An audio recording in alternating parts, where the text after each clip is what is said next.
हजरत गिरामी, आइए मैं एक होनहार खतीब तक पहुंचने की जसारत कर रहा हूं, जो अपने खिताबत का जादू बड़े से बड़े मजमा को, बड़े से बड़े मजमा के अंदर अपने खिताबत का जादू और अपने खिताबत को लोहा मनवा लिया करते हैं।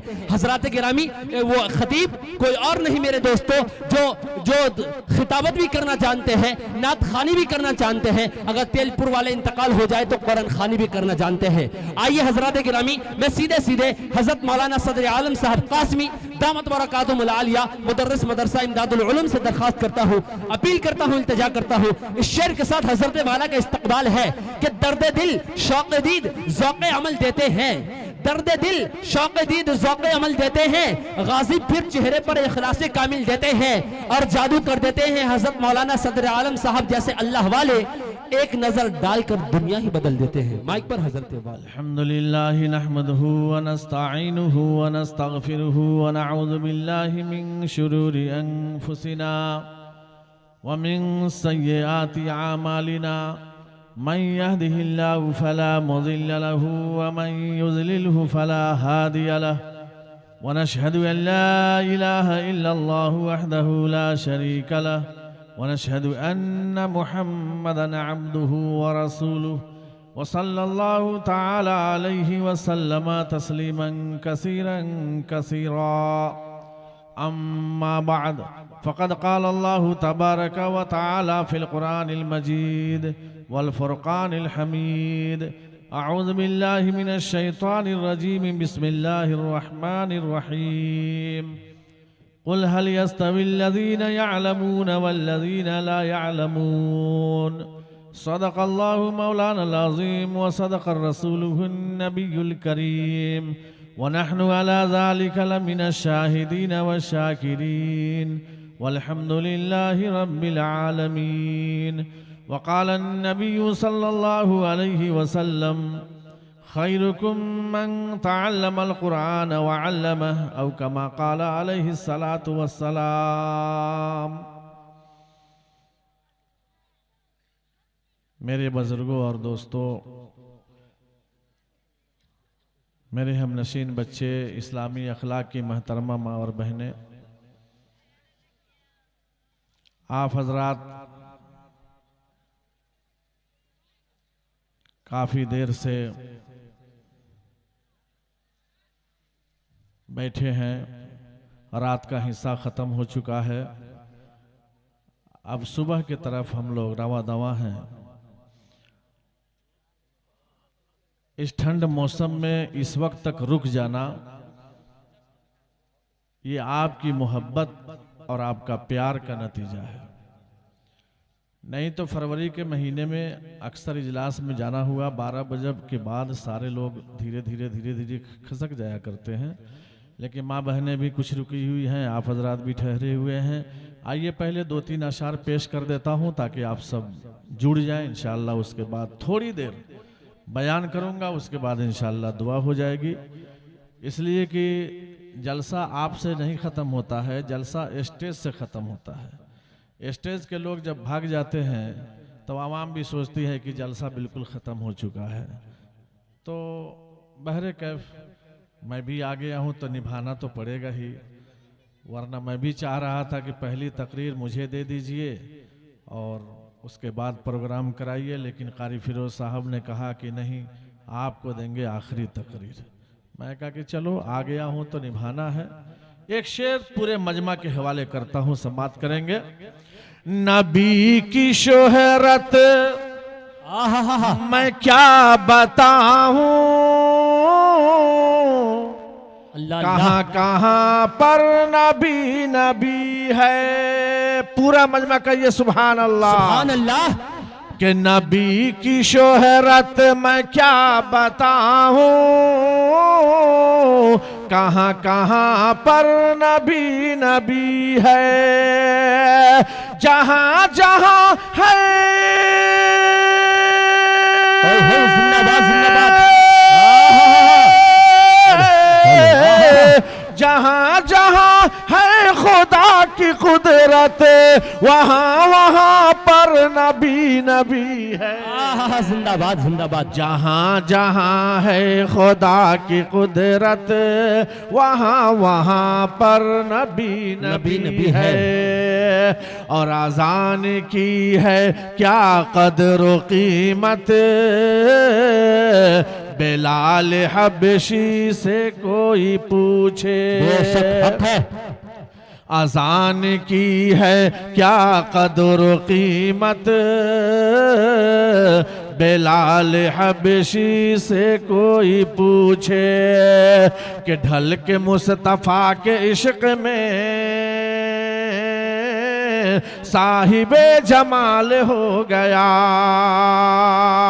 ढल के मुस्तफ़ा के इश्क में साहिबे जमाल हो गया। एक गुलाम काले रंग का हजरत बिलाल हो गया। एक गुलाम काले रंग का हजरत बिलाल हो गया। और दोस्तों, शहर मदीना में आपको मैं ले चलना चाहता हूं, जहां अल्लाह के रसूल सल्लल्लाहु अलैहि वसल्लम की तारीख जिंदा होती है कि आमिना का रहता है।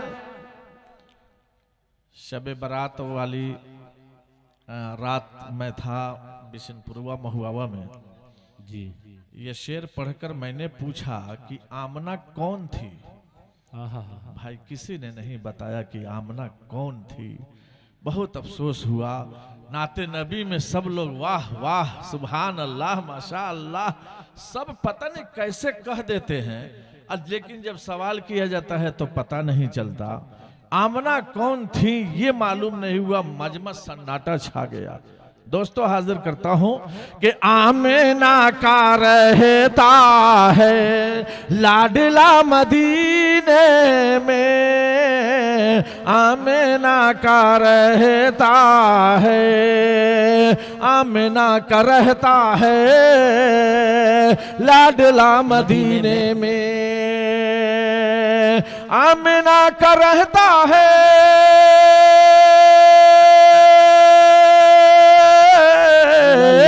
आमिना का रहता है लाडला मदीने में, लाडला मदीने में। इसलिए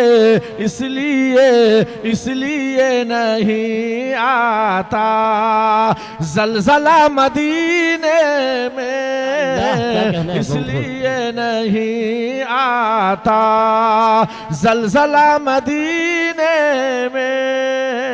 आमिना का रहता है।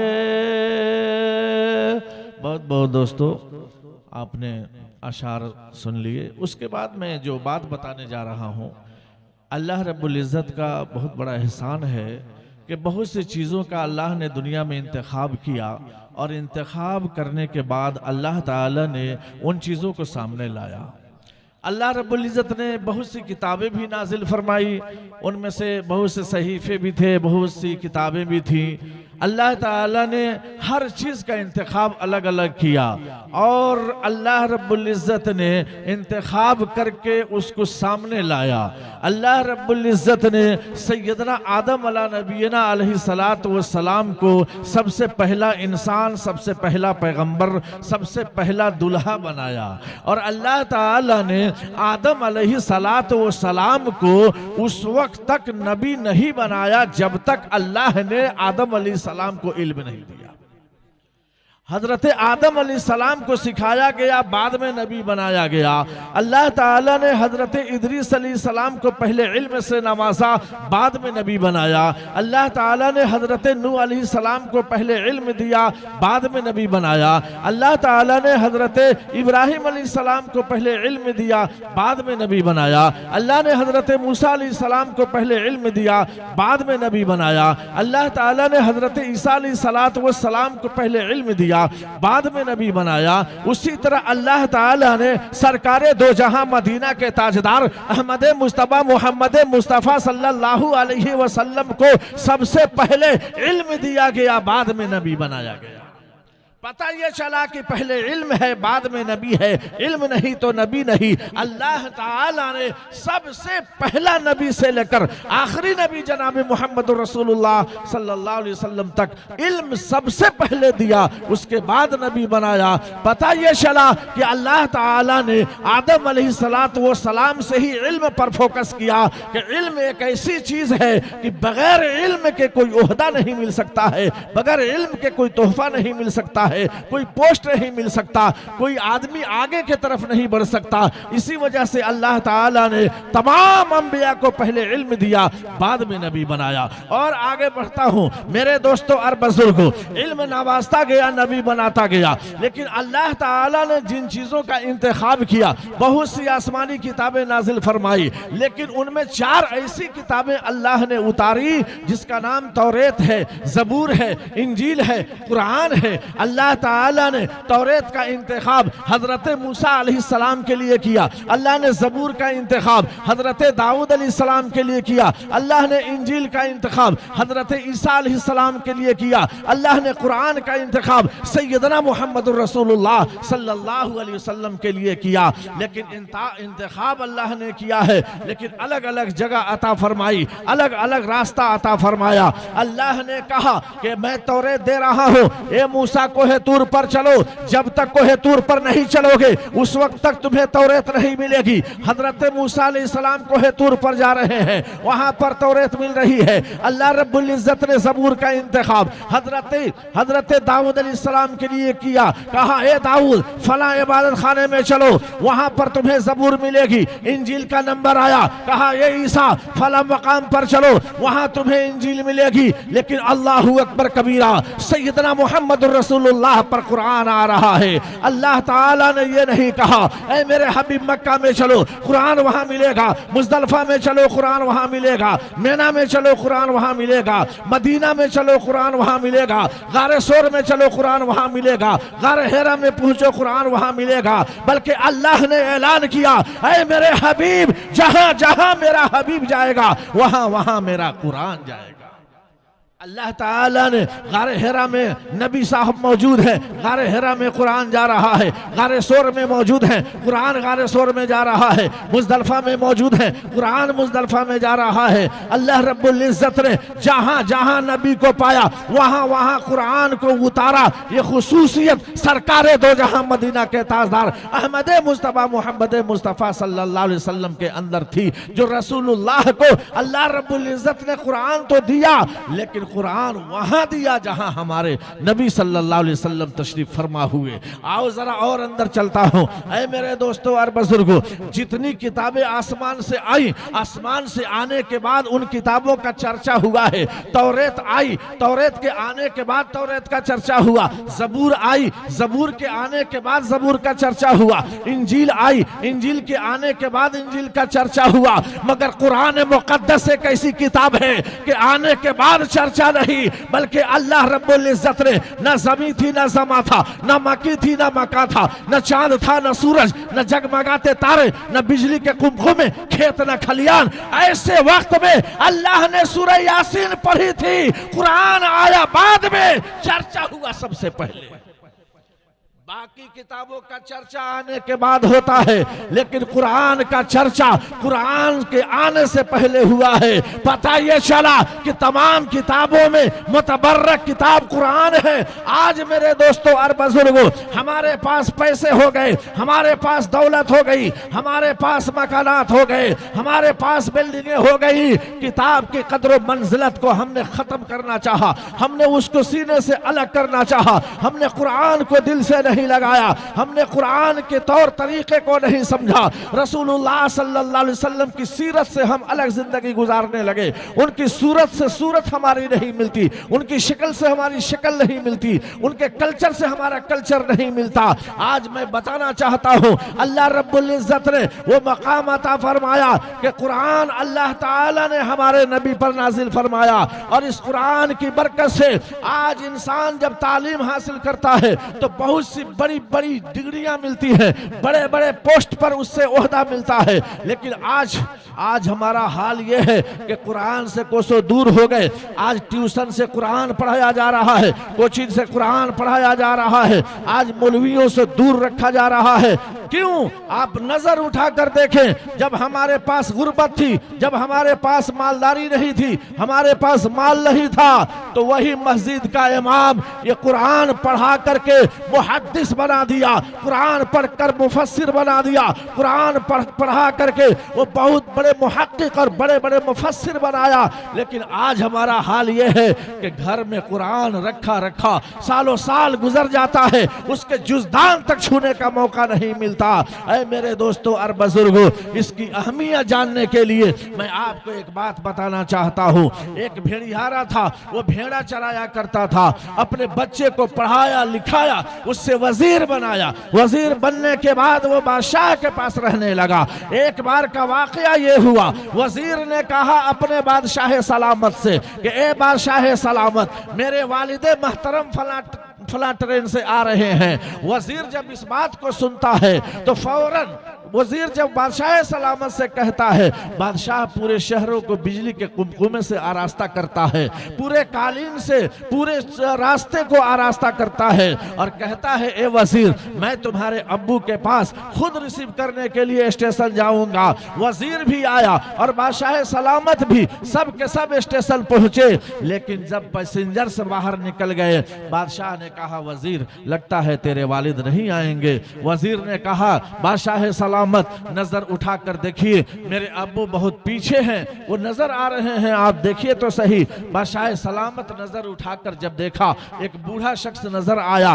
गर्मी का मौसम है और उस गर्मी के मौसम में अपने कंधे पर कंबल रखा है, गर्मी का मौसम है, पैर की चप्पल निकाल कर लाठी में लटका रखा है।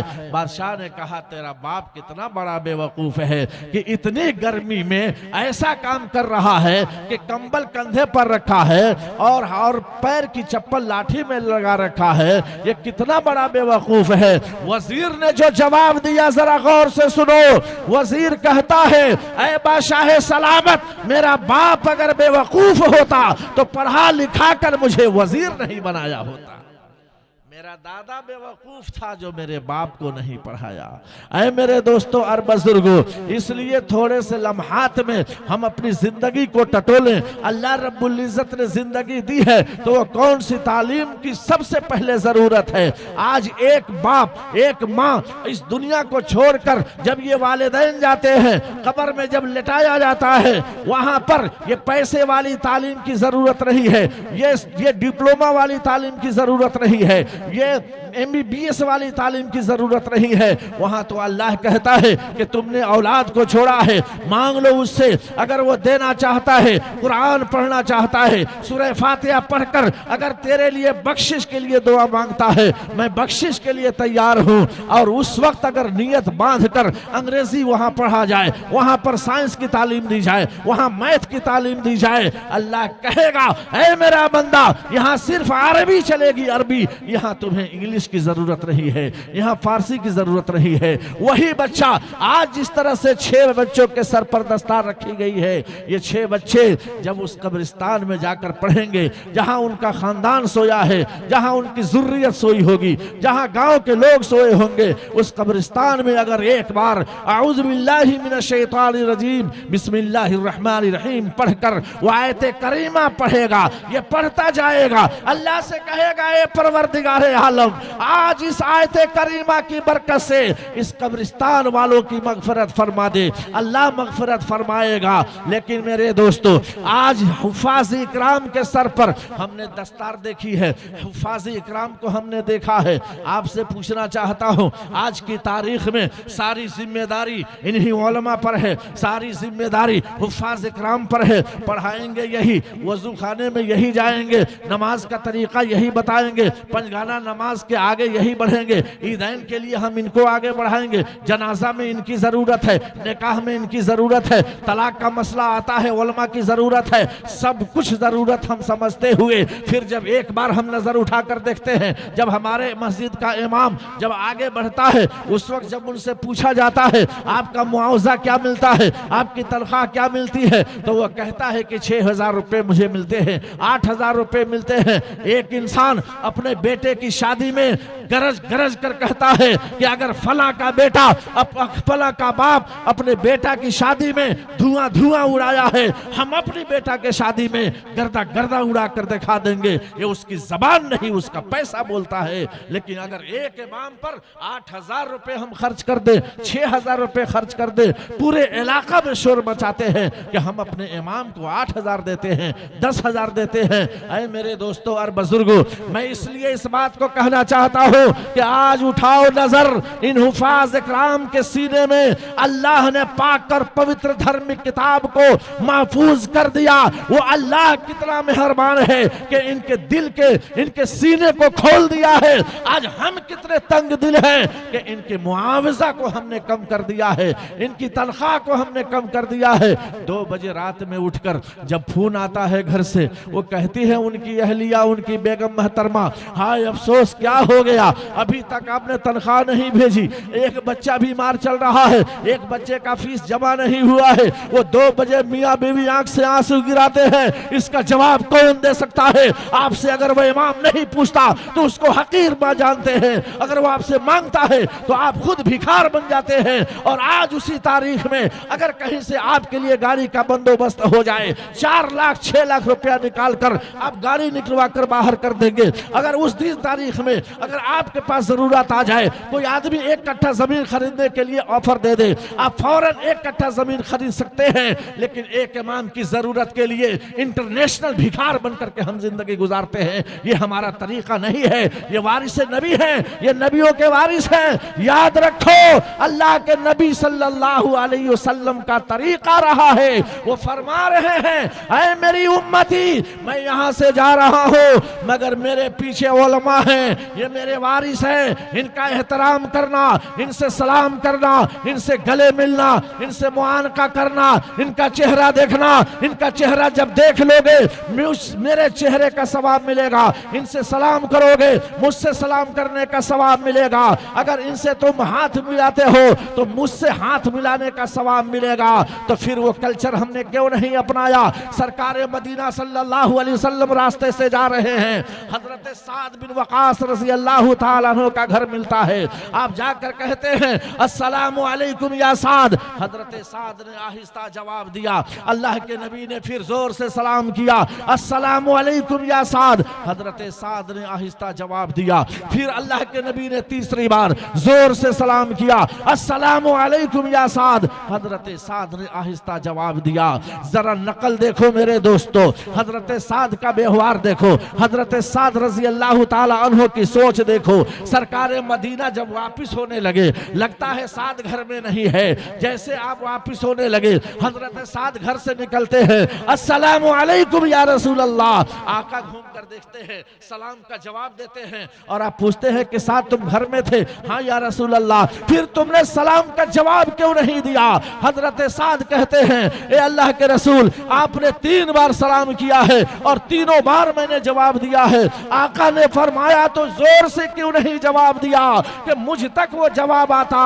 वो साद रजी अल्लाह ताला ने कहते हैं, ए अल्लाह के रसूल, आप 3 बार मुझे सलामती की दुआ दिए हैं। मुझे ऐसा लग रहा था जितनी बार आप सलामती की दुआ देंगे, साद को उतनी बार सलामती की दुआ मिलेगी। इसलिए जवाब मैं आहिस्ता आहिस्ता दे रहा था।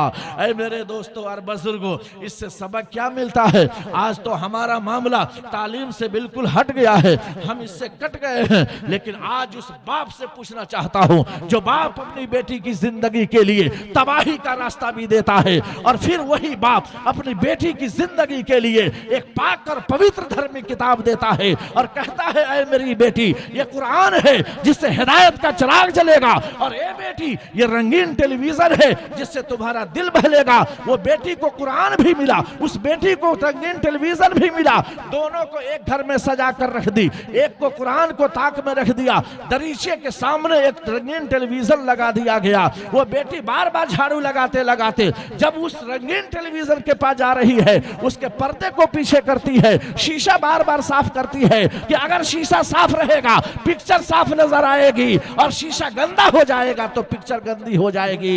लेकिन अल्लाह अल्लाह, वही बाप अपनी बेटी को पाक और पवित्र धार्मिक किताब दिया था, उस किताब को देखना तो अलग की बात है, उसके छूने की अलग की बात है। सालों साल गुजर गया, उसी ताक पर कुरान रखा है, उसके जुज़दान तक छूने का मौका नहीं मिला। ये सबक कौन दिया है? ये सबक माँ बाप ने दिया। ये सबक आया कहां से है? माँ बाप की तरफ से आया है। अगर हम अपनी औलाद को तरबियत नहीं देंगे, हम अपनी औलाद को सबक नहीं देंगे, हम अपनी औलाद को कुरान और हदीस का दर्स नहीं देंगे और उनको अच्छा से अच्छा नहीं पढ़ाएंगे, मैं पूछना चाहता हूं, आज बेटा आवारा कुत्ते की तरह घूम रहा है, इसका जिम्मेदार कौन है? आज बेटा अपने बिस्तर को छोड़कर 2 बजे रात में बिस्तर छोड़कर घर से बाहर निकला, इसका जिम्मेदार कौन है? आज बेटा हमारे माँ बाप की बात को नहीं मानता, इसका जिम्मेदार कौन है? उसको मदरसा या उलूल में भेजने की जरूरत थी, उसमें खादिमुल इस्लाम में पढ़ाने की जरूरत थी, उसने इसको नहीं समझा, बल्कि ये समझा कि ये तो फकीरी की जिंदगी है, वो तो ये समझा कि ये हाफिज और मुल्ला ये उलमा इनको क्या मिलेगा और किस चीज की जरूरत है। माफ कीजिएगा मेरे दोस्तों, हमारी एक तालीम याफ्ता लड़की जो मेरी शागिर्दा थी, जब उसका बाप मुझसे कहा कि मौलाना सदर आलम साहब एक अच्छा रिश्ता ढूंढ दीजिए, मैंने एक आलिम से रिश्ता तलाशा, आलिम से रिश्ता लगाया। जब उस लड़की को पता चला कि मेरा रिश्ता एक आलिम से होने जा रहा है, फौरन बाइकाट कर दी और मुझे घर पर बुलाई और कहा कि मौलाना साहब मुझे आलिम से रिश्ता नहीं करना है। मैं कहा बेटा अरे खुशकिस्मती है तुम्हारी कि तुम्हारा आलिम मिल रहा है शौहर। वो कहने लगी कि मौलाना आज के दौर में उस कमाई से मुझे कोई फायदा नहीं है जो खुद का पेट न पाल सके। एक बेटी इस बात को बोल रही है, आज अफसोस का मकाम है मेरे दोस्तों और बुजुर्गों। अल्लाह के नबी सल्लल्लाहु अलैहि वसल्लम के पास क्या था? न लिबास था, न खाने का सामान था। अल्लाह के रसूल सल्लल्लाहु अलैहि वसल्लम जब खंदक की खुदाई कर रहे थे, उस खुदाई में तमाम सहाबा जुड़े हुए थे। एक सहाबी रसूल आते हैं, आकर कहने लगे अल्लाह के रसूल आज मेरे हालात बहुत खराब हैं। आका ने फरमाया क्या बात है मेरे सहाबी बताओ। वो सहाबी कहने लगे भूख से परेशान हूँ, पेट पर पत्थर डालकर मैं काम कर रहा हूँ। या रसूल अल्लाह अगर खाना मिल जाता तो मैं खा लेता, पानी मिल जाता तो मैं पी लेता। सरकार मदीना कहते हैं ऐ मेरे सहाबी तुम तो रसूलुल्लाह से अपना हाल बता रहे हो, ये समझ रहे हो कि ये रहमतुल लिल आलमीन है, इसलिए आकर ये राज बता रहे हो, लेकिन मैं अपना हाल किससे बताऊं। सरकार मदीना जब अपना दामन उठाते हैं तो रसूलुल्लाह के पेट पर 2-2 पत्थर लगे हुए थे। वो सहाबी खामोश हो गए। हजरत जाबिर इब्ने अब्दुल्लाह ने देख लिया, फौरन अपने घर गए, बीवी से कहा कि सुनो सुनो आज हालात बहुत ही खराब हैं, खंदक की खुदाई में रसूलुल्लाह के पेट पर 2-2 पत्थर हैं, अगर घर में कुछ है तो जल्दी बनाओ, मैं रसूलुल्लाह को दावत देना चाहता हूं। इतना सुनना था कि बीवी ने कहा सुनो ए जाबिर इब्ने अब्दुल्लाह, घर में खाने को कुछ नहीं है, आज पीने को कुछ नहीं है, हालात घर के भी सही नहीं है, लेकिन सुनो आधा किलो जौ का आटा है, इसकी रोटी बन जाएगी, और एक बकरी का छोटा सा बच्चा है, इसको तुम जिबाह कर दो, ये खाने सालन का काम आ जाएगा। हजरत जाबिर इब्ने अब्दुल्लाह जा रहे हैं। बीवी ने कहा कि सुनो सुनो जरा आहिस्ता कहना, कान में कहना, रसूलुल्लाह से कहना, इसलिए कि खाना कम है, तमाम सहाबा के बीच में ये खाना जाएगा, किसी का पेट नहीं भरेगा। हजरत जाबिर इब्ने अब्दुल्लाह ने कहा कि तुम्हारी बात बिल्कुल सही है, मैं वैसा ही करूंगा। जब जाते हैं रसूलुल्लाह के सामने पहुंचते हैं, अल्लाह के रसूल के सामने जाकर कहते हैं ए अल्लाह के रसूल, ए अल्लाह के रसूल मेरे घर में आपकी दावत है। अल्लाहु अकबर कबीरा। इतना इतना सुनना था कि सरकार दो आलम ने आवाज लगा दी, ओ मेरे सहाबा, अरे इधर आओ इधर आओ इधर आओ। क्या बात है अल्लाह के रसूल, अरे खुशखबरी खुशखबरी खुशखबरी, क्या बात है अल्लाह के नबी। हजरत आका फरमाते हैं, सुनो ऐ मेरे सहाबा, आज जाबिर इब्ने अब्दुल्लाह के घर में तमाम सहाबा की दावत है, चलो दस्तरखान पर। अब दावत देने वाले परेशान, जाहिर सी बात है, खाना अकेला है, रोटी कम थी और वो भी आधा किलो जौ के आटा की रोटी थी।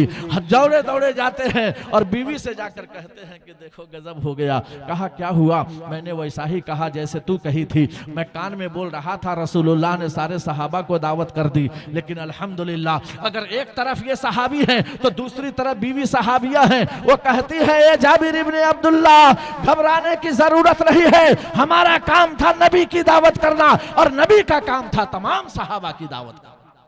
इसमें कोई घबराने वाली बात नहीं है। मैं पूछना चाहता हूं मेरे दोस्तों और बुजुर्गों कि इस खाने में आप एहसास कर सकते हैं, और रसूलुल्लाह सल्लल्लाहु अलैहि वसल्लम के साथ इतने सहाबा मौजूद थे, लेकिन उनकी हिम्मत थी, उनका सब्र था, उनका इस्तक़लाल था। उन लोगों ने एक दस्तरखान पर बैठा, तमाम सहाबा मौजूद हैं, हजरत जाबिर का दस्तरखान है, बीवी ने खाना भेज दिया, हजरत जाबिर ने लगा दिया, तमाम सहाबा बैठ गए, सब के सब खाना खाने लगे। बरकत का ये आलम था। रसूलुल्लाह ने पूछा, किसी का पेट ऐसा तो नहीं कि नहीं भरा? सारे सहाबा एकजुट होकर कहने लगे, या नबी अल्लाह, हम तो सब के सब शिक में सैर हो गए। अल्लाह के नबी ने पूछा, ओ जाबिर इब्ने अब्दुल्लाह, तेरा खाना घटा तो नहीं? हजरत जाबिर कहते हैं, या रसूल अल्लाह, जैसा खाना था वैसा ही के वैसा ही पड़ा हुआ है। मेरे दोस्तों और बुजुर्गों, जब नहीं था तो नमाज की कमी नहीं थी, जब नहीं था तो अल्लाह को याद करने की कमी नहीं थी, जब नहीं था तो अल्लाह रब्बुल इज्जत के सजदा में हर इंसान गिरना पसंद करता था। आज अल्लाह ने स्टैंडर्ड बना दिया, हमारा खाना स्टैंडर्ड, हमारा पीना स्टैंडर्ड। जब पैसा नहीं था तो 20 फीट का पाइप बहुत अच्छा पानी देता था। आज हमारे पास पैसे हो गए तो 200 फीट भी नीचे गाड़ते हैं, फिर भी आरओ का पानी पीते हैं। ये नसीहत है मेरे दोस्तों, जरा दिमाग लगाओ। 20 फीट का पाइप जब हम गाड़ देते थे पानी बड़ा अच्छा लगता था, आज 200 का बोरिंग हम लगा लेते हैं, पानी अच्छा नहीं लगता है, आरओ का पानी पीते हैं, सप्लाई वाला पानी हम इस्तेमाल करते हैं। आखिर क्यों? इसलिए कि आज पैसा हो गया। मैं बताना ये चाहता हूँ, हर काम को पैसा से नहीं तौला जाता है, हर काम को सोना और चांदी से नहीं देखा जा सकता है। अल्लाह के रसूल सल्लल्लाहु अलैहि वसल्लम का कैरेक्टर देखो। फजर की नमाज आप पढ़ा रहे हैं और हर दिन पढ़ा रहे हैं। इतने में एक सहाबी रसूल को देखा जा रहा है कि फजर की नमाज पढ़ते हैं लेकिन सलाम आपके साथ कर लेते हैं, दुआ आपके साथ नहीं मांगते, वो निकल कर चले जाते हैं। इतने में एक सहाबी ने कहा, ए अल्लाह के रसूल, ये सहाबी जो आपके पीछे बैठते हैं, फजर की नमाज आपके साथ पढ़ते हैं, दुआ आपके साथ नहीं मांगते हैं, सलाम फेर कर वापिस चले जाते हैं। इतना सुनना था। रसूलुल्लाह ने कहा कि कल मुझे याद कराना, हस्बे दस्तूर जब कल फजर की नमाज हो रही थी, आपने सलाम फेर दिया। आवाज लगाने वाले सहाबी लगाते हैं, या रसूल अल्लाह, वो सहाबी आज भी निकल कर जा रहे हैं। अल्लाह के नबी ने बुलाया, वो मेरे सहाबी इधर आओ इधर आओ। ये बताओ, हर दिन तुम मेरे पीछे नमाज पढ़ते हो, फजर की सलाम मेरे साथ करते हो, लेकिन आखिर यहां से निकल कर चले क्यों जाते हो? अल्लाह अल्लाह अल्लाह। वो सहाबी कहते हैं, अल्लाह के रसूल, ए अल्लाह के रसूल, मेरी हिम्मत क्या, मेरी सकत क्या, मेरी मजाल क्या कि आपको छोड़कर मैं थोड़ी देर के लिए हटूं। लेकिन मामला ये है कि मेरे जिस्म पर जो चादर है अल्लाह के रसूल, ये एक ही चादर है जिसमें फजर की नमाज मैं पढ़ता हूँ, सलाम फेरता हूँ और दौड़े दौड़े भाग जाता हूँ, इसलिए कि ये चादर मेरी बीवी पहनती है तो फजर की नमाज पढ़ती है। अगर मैं दुआ मांगूंगा तो बीवी की नमाज कज़ा हो जाएगी। उस हालत में अल्लाह को याद किया गया, उस हालत में नबी की शरीयत पर चली गई। लेकिन आज मेरे दोस्तों और बुजुर्गों, अल्लाह दे रहा है और देता रहेगा, लेकिन आज हमने अल्लाह की रस्सी को छोड़ा है, आज हमने रसूलुल्लाह के दामन को छोड़ा है, आज हम ही कसूरवार हैं जिसको हम समझ नहीं पा रहे हैं। इसलिए मेरे दोस्तों और बुजुर्गों, लंबी चौड़ी बात मुझे नहीं करनी है चूंकि वक्त इजाजत नहीं देता, लेकिन आपको यह पैगाम देता हूं कि अल्लाह रब्बुल इज्जत ने औलाद दी और आपने नहीं पढ़ाया, खुदा ना खास्ता, चलो मैं मानता हूं इसलिए कि सुस्ती हुई, गफलत हुई, सब कुछ रहा आपके साथ, आपने नहीं पढ़ाया, लेकिन एक पैगाम दे रहा हूं, अगर नहीं पढ़ाया है तो किसी यतीम बच्चे को आप पकड़िए, किसी मिस्कीन को पकड़िए, किसी फकीर को पकड़िए, किसी गरीब को पकड़िए और उसका खर्चा देकर उसको हाफिज कुरान बनाइए। वही बच्चा इंशाअल्लाह आखिरत का जरिया बनेगा और जन्नत में ले जाने वाला वो बच्चा हाफिज कुरान आपको हाथ पकड़ करके दाखिल करेगा। इसको मामूली ना समझिए, ये बहुत ही कीमती दर्स है, ये बहुत ही कीमती सबक है। इस सबक को अगर हमने छोड़ दिया, कुरान को अगर पढ़ाना हमने छोड़ दिया, आज का हाल तो ये है, अल्लाह अकबर, एक मस्जिद में एक इमाम और उसमें लोग देते हैं 200 बच्चे को, गांव के सारे बच्चे चले गए। कसम खुदा की एक भी बच्चा नहीं पढ़ता है। अगर इमाम कहता है कि कुरान पकड़ो, आप कहते हैं बड़ा जल्दी बचवा हमारा कुरान पकड़ ले, बहुत खुश होकर कहते हैं देखिए ना ये इमाम साहब बड़ा ठीक बने, 6वें महीने में कुरान पकड़ा दे। मुफ्ती गयासुद्दीन साहब ये तजर्बा की बात है, अल्लाह को माफ करे उस मौलवी को भी इतनी रफ्तार में पकड़ाता है कि समझना मुश्किल। मैं एक मस्जिद में नहीं 50 से ज्यादा मस्जिदों का मैंने मुआयना किया और पढ़ाई के वक्त में मैं गया, मैं किसी का कुरान सही नहीं पाया। यहां तक कि जबर जेर पेश में गलती, अरे गुन्ना में गलत हो जाए चलेगा, इख्फा गलत हो जाए चलेगा, नून मुशद्दद को तुम अगर नहीं अदा कर रहे हो चलेगा, यरमलून के कायदा को तुम नहीं चला रहे हो चलेगा, लेकिन अगर जबर जेर पेशी को तुम नहीं समझोगे और बच्चा पढ़ते जा रहा है, लड़की पढ़ती जा रही है, वैसा ही भेष है इंसान का। कहता है मौलाना साहब इस 24 चलता 25 में कर बिया बबिले पढ़बे न कनी बेटी सज्ञान बोलता कि जल्दी खींच दो, तब क्या करेगा? वो तो रेल की तरह हाँकेगा, अब मोदी का बुलेट ट्रेन चलाएगा। अब अगर नहीं चलाएगा तो वो कुरान नहीं पकड़ेगी, और कुरान नहीं पकड़ेगी तो फिर शादी नहीं होगी। रुकावट वहां है। इस वजह से लोग अब नहीं पढ़ा रहे हैं कि हमारी बच्ची ठीक से पढ़ेगी तो आखिरत में इसका नजात होगा। अब इस वजह से पढ़ा रहे हैं कि तेजी कर दीजिए ताकि मेरी बेटी का निकाह हो जाए। अरे इतना अगर तुम डरते हो तो बचपन में कहाँ थे जब बच्ची माँ की गोद में थी? उस वक्त तो उसको लेकर चलना चाहिए। और एक बेहतरीन इमाम को, एक बेहतरीन आलिम दीन को आप तलाशते, और अगर आप इंग्लिश के टीचर को 2000 दे रहे हैं, कसम खुदा की कुरान पढ़ाने वाले इमाम को 2500 रुपया आपको देने का हक है, इसलिए कि वो बिगड़ेगा तो चल जाएगा मगर कुरान अगर गलत पढ़ेगा तो नहीं चलेगा। आपको एक मिसाल थकत नहीं करोगा नो, ए भाई बड़ा गलत टाइम में हम बैठल बानी, अल्लाह कबूल फरमाए।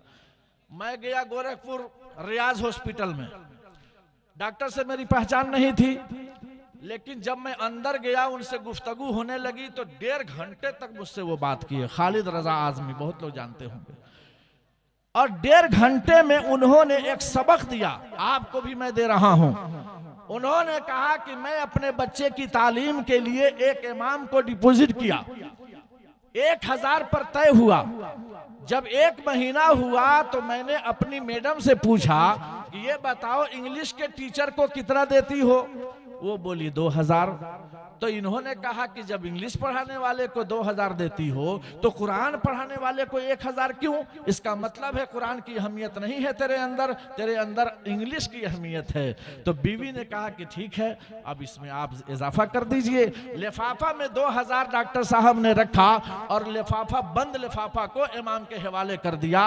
ये देखिए कितना अच्छा लग रहा है, पॉकेट में पैसा नहीं डाले, लिफाफा में बंद करके आपने नजराना पेश किया।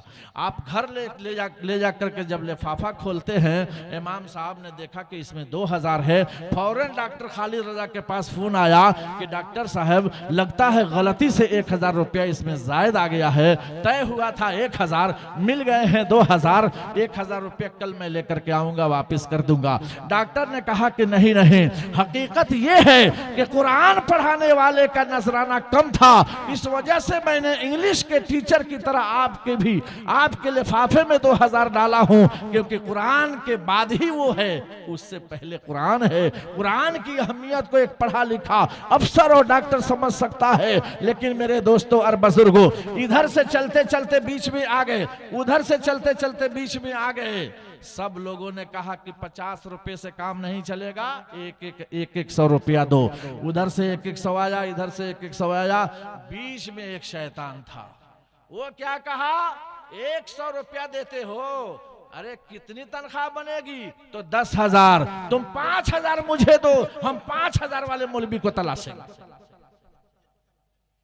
अच्छा मौलवी मिला था 10,000 का, ठुकरा दिया। थोड़ी सी रकम के लिए, सिर्फ अपनी तनख्वाह देने के लिए मुफ्ती साहब वो सोच रहा था कि हम 100 क्यों देंगे, 50 ही देंगे, और 10,000 वाला मौलवी क्यों, 5,000 वाला नहीं मिले तब ना। लेकिन मेरे दोस्तों और बुजुर्गों, वो मौलवी जब आएगा तो खुद को पढ़ा लिखा नहीं रहेगा। आप संजय सर पर टोपी है, लंबी दाढ़ी है, कुर्ता पजामा है, नियत बांधेगा अल्लाहू अकबर, सब लोग नियत बांध लेंगे, बीच में हवा खारिज हो जाएगी। मस्जिद है टाट की, उसी टाट पर तयम्मुम करके फिर कहेगा अल्लाहू अकबर। नमाज पढ़ा ली, सलाम फेर दिया। उसके बाद एक साहब पूछे, इमाम साहब बड़ा जल्दी में अल्लाह अकबर कहनी है, तो उनके देर में फिर दोबारा अल्लाह अकबर कहनी है, बेहुदा तुमको पता नहीं ना, मसला यहाँ पर आ गया था। तो क्या मसला आया था, मसला यही आया था कि जैसे मैं अल्लाह अकबर कहा हूँ, मेरा वजू टूट गया है, उसके बाद फौरन टाट, यहाँ टाट खड़ी थी, उसी पर मैंने तयम्मुम कर लिया और नमाज पढ़ा लिया। तब उसने कहा कि मौलवी साहब हमने तो सुना है कि टाट पर मिट्टी लगेगी तब उस मिट्टी पर तयम्मुम है। कहा कि तुम ही ज्यादा जानते हो, मैं टाट ही पर कर लेता हूं। जैसी करनी वैसी भरनी, ना माने तो करके देख, कि जैसी करनी वैसी भरनी, ना माने तो करके देख। जन्नत भी है दोज़ख भी है, ना माने तो मर के देख। अल्लाह ने दोनों बनाई है और कहा कि मेरे बंदो जरा सोचो और मुकाबला करो। मैंने दुनिया में हर चीज की जोड़ी लगाई है, खेत बनाई तो खलियान भी दिया, रात बनाई तो दिन भी दिया, चांद बनाया तो सूरज भी दिया, जमीन बनाई आसमान भी बनाया, अल्लाह ने झोपड़ी दी तो महल भी दिया, अल्लाह ने बीमारी दी तंदुरुस्ती भी अता फरमाई, अल्लाह ने जवानी दी बुढ़ापा भी अता फरमाया, अल्लाह ताला ने कालापन दी गोरापन भी अता फरमाई, अल्लाह ताला ने कच्ची सड़क दी तो रोडवेज भी अता फरमाया, अल्लाह ने रोशनी दी तो तारीकी भी अता फरमाई। अल्लाह ताला ने हर चीज की जोड़ी लगाई है मेरे दोस्तों। लेकिन यहाँ से जाने के बाद जोड़ी नहीं मिलेगी। क्यों? अभी तो 25 की रात का वाकया है, शबे बारात में। अल्लाह, वहां एक अलग त्योहार है, मौलवी मौलाना दूसरे त्योहार में रहते हैं, जनता का एक अलग है, माँ बहनों का एक अलग, वो अलग जिंदगी गुजारती है। क्या हुआ, दुकान पे बैठा, चची फला फला सामान दे दो ना, मेरे घर में नहीं है। कुत्ता घर में घुस गया, डंडा उठाया, लड़का मारने लगा, मार मार चली, मार चली। उसकी माँ कह रही रुक रुक रुक, मत मार मत मार। बच्चा था, रुक गया। क्या बात है अम्मी जान, मैं तो कुत्ता को मार रहे। बेहुदा, शबे बारात है, तुम्हारे दादा कुत्ता बनकर आए होंगे, ऐसा काम करोगे आज की रात में? तुम्हें कुछ पता भी है, पढ़ा भी लिखा है, समझा भी है? कहा कि कुत्ता बनकर दादा आ जाते हैं। हाँ तो आएंगे नहीं, सब बारात है। कुत्ता था, बाहर चला गया, कुछ ही देर के बाद कुत्ता बाहर गया, एक बिल्ली घुस गई। अब बच्चा कुत्ता को छोड़कर बिल्ली परवार किया। मैं वहां मौजूद था, वो मैं बात कर रहा हूँ, ये सुना सुनाया कहीं का नहीं है। मैं उस दुकानदार के यहाँ, मुस्लिम दुकान थी, और गांव के नाते से वो चाचा चाची मैं कहा करता था, उस दुकान की बात है। अब ये कुत्ता छोड़कर बिल्ली को मारना शुरू कर दिया। फिर उसकी माँ की मत मार मत मार मत मार। फिर रुक गया। अब करे हमको कुत्ता के थोड़े मारता नहीं, हम तो बिलैया के मारता नहीं। ए बेहुदा, बिल्ली तोरा दादी बन के आयल बड़ी, मत मारो। ये कहां से फैल गया, ये रस्मो रवाज कहां से आ गया? अल्लाह रब्बुल इज्जत ने कुरान उतारा, उसका मुताला नहीं किया, उसका सबक हमने नहीं लिया। नतीजा ये हुआ कि आज खुराफात ही खुराफात की जिंदगी गुजर रही है। हमें ये समझ में नहीं आता है कि हम फैसला कैसे करें, हमें ये समझ में नहीं आता अल्लाह की रस्सी को कैसे पकड़े, हमें ये नहीं हम काबू पाते कि अल्लाह ताला ने जो कुरान उतार कर दर्श दिया है उसके एतबार से कैसे चले। तो मेरे दोस्तों और बुजुर्गों, ये बीच का हिस्सा जो आता है ये बड़ा खतरनाक आता देता है, बना बनाया काम को बिगाड़ देता है, जिसकी वजह से आज अइम्मा हजरात परेशान हैं। ऐ मेरे दोस्तों, चेहरा इनसे मत मोड़ो, ये इनके सीने में पाक और पवित्र कुरान है, इनके सीने में अल्लाह रब्बुल इज्जत का दिया हुआ बड़ा तोहफा है, रसूलुल्लाह की हदीस है इस सीने में। इनका चेहरा जब देखो तो खुलूस से आकर के हाथ मिलाओ और मुसाफा करो। कसम खुदा की, नबी पाक सल्लल्लाहु अलैहि वसल्लम का चेहरा देखने का सवाब मिलेगा, हाथ मिलाओगे मुसाफा करने का सवाब मिलेगा। और अगर हमने यूं ही गवा दिया तो मेरे दोस्तों, अल्लाह के रसूल सल्लल्लाहु अलैहि वसल्लम ने तो जब चेहरा सामने किया तो कितने लोग ला इलाहा इल्लल्लाह मुहम्मदुर रसूलुल्लाह पढ़कर ईमान में दाखिल हो गए। और आज हम इन्हीं से भाग रहे हैं। कारी फिरोज मदरसा खोल दिए, कहां से आ रहा है, कहां आगे बढ़ रहे हैं, क्यों ऐसा हो रहा? अल्लाहु अकबर। तुम क्या कहते हैं, अपाची पे चढ़ो तो कोई बात नहीं, हम साइकिल पर चढ़ जाए तो बवाल है। तुम स्कॉर्पियो पर चढ़ो तो कोई बात नहीं, और मैं सेकंड बोलेरो पे चढ़ूं तो हंगामा है। कारी फिरोज ने गाड़ी खरीद ली, 4 साल का इदारा, कहां से पैसा आया, इसकी बड़ी फिक्र है। उलमाए दीन अगर लिबास सही पहन ले, इसकी फिक्र है। बेहतरीन से बेहतरीन अगर वो सवारी पर चढ़ ले तो इसकी फिक्र है। ऐ मेरे दोस्तों, याद रखो, दुश्मन समझता रहेगा लेकिन ये वारिस नबी है। नबी सल्लल्लाहु अलैहि वसल्लम जिस फैसिलिटी से, जिस वकार से, जिस एहतराम से और जिस नौइयत से जिंदगी गुजारे हैं, अल्लाह वैसे ही उलमा को जिंदगी दिया है। आप लाख कोशिश करेंगे कि मटन इनको नहीं देना है, अल्लाह वही टपकाएगा, खाओ। हमारे रुकने से रुकेगा? ये तो अल्लाह फिट किया है वहां, और वही अल्लाह ताला खिलाता है, इसलिए कि देता वही है।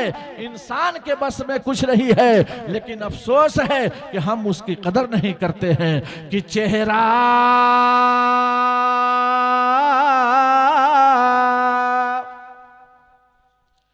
चेहरा नबी का देख कर, चेहरा नबी का देख कर कुर्बान हो गए।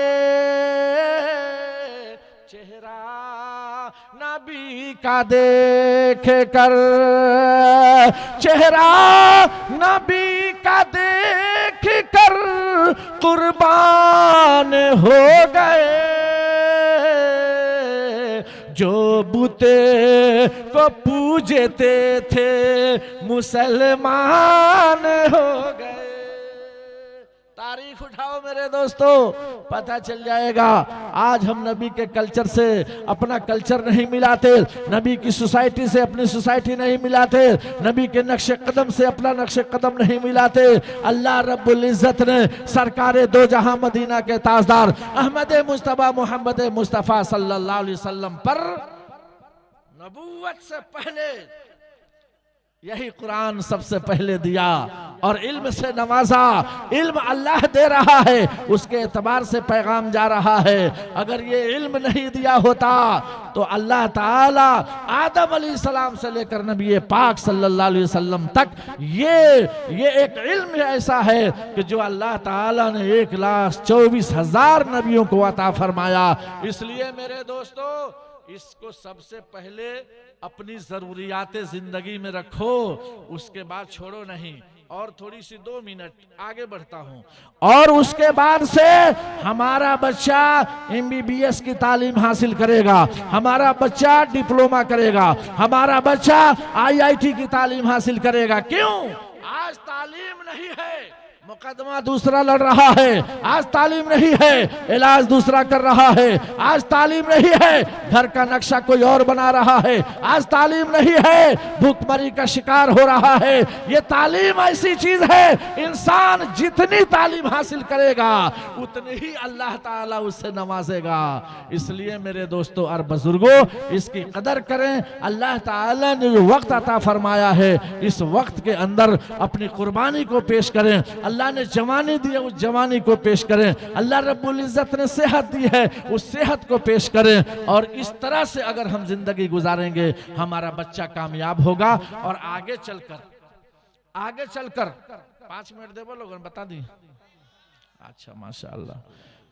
आगे चलकर यही बच्चा जब आपने पढ़ाया नहीं, लिखाया नहीं, कुरान की तालीम नहीं दी, उलमा इकराम की सोहबत में नहीं बैठाया, ये बच्चा शराबी बनेगा, ये बच्चा जुआरी बनेगा, ये बच्चा सीनाजोरी बनेगा, और ये बच्चा माँ बाप की पहचान करना भूल जाएगा।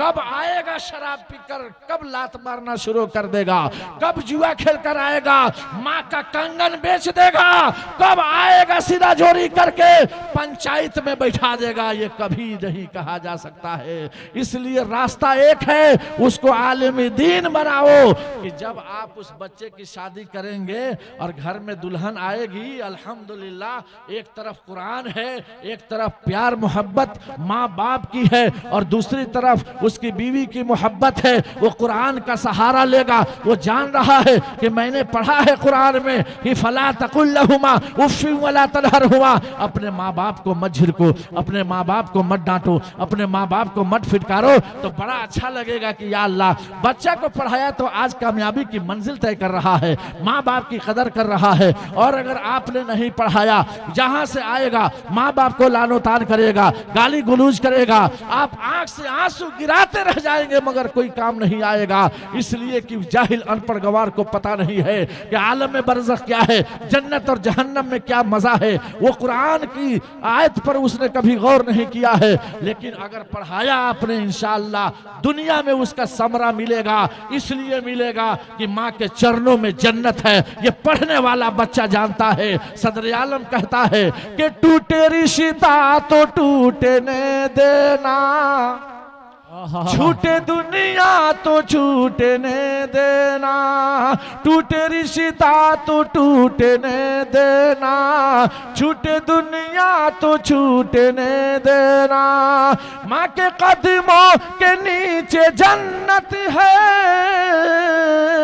माँ को हरगिज़ न रूठने देना, क्या कहने, वाह सुभान न अल्लाह। रूठने देना।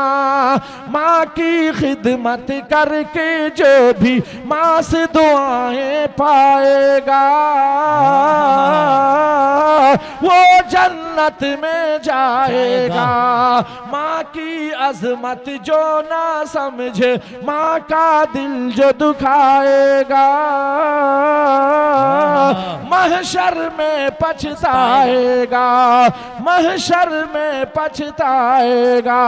ये मैं नहीं कहता, कहते हैं ये मैं नहीं कहता, कहते हैं ये नबियों के सरदार की माँ की शान निराली, माँ है अजमत आली, हो माँ की शान निराली, माँ है अजमत आली। इसलिए मेरे दोस्तों और बुजुर्गों, ये सबक है कुरान का, ये सबक है हदीस का। अगर हम लोगों ने इसका एहतराम कर लिया, नबी पाक सल्लल्लाहु अलैहि वसल्लम की सुन्नत का एहतराम कर लिया, अल्लाह के बताए हुए अहकामात पर अगर हमने कदम रखा, इंशाअल्लाहुर रहमान इस दुनिया में भी हमारी इज्जत मिलेगी और आखिरत में भी इंशाअल्लाह मिलेगी। इसलिए एक बार हाथ उठा कर कहिए इंशाअल्लाह, पूरी मेहनत के साथ हम अमल करेंगे इंशाअल्लाह। माशाअल्लाह, अल्लाह ताला तेलपुर वालों को सलामत रखे, आमीन बोल दीजिए। अल्लाह ताला आप लोगों की रोजी में बरकत अता फरमाए, अल्लाह ताला आप सबकी सेहत में बरकत अता फरमाए, अल्लाह ताला हर माँ बाप को सेहत के साथ लंबी उम्र अता फरमाए। माशाअल्लाह। मेरे दोस्तों और बुजुर्गों, अल्लाह रब्बुल इज्जत हम सबको समझ अता फरमाए।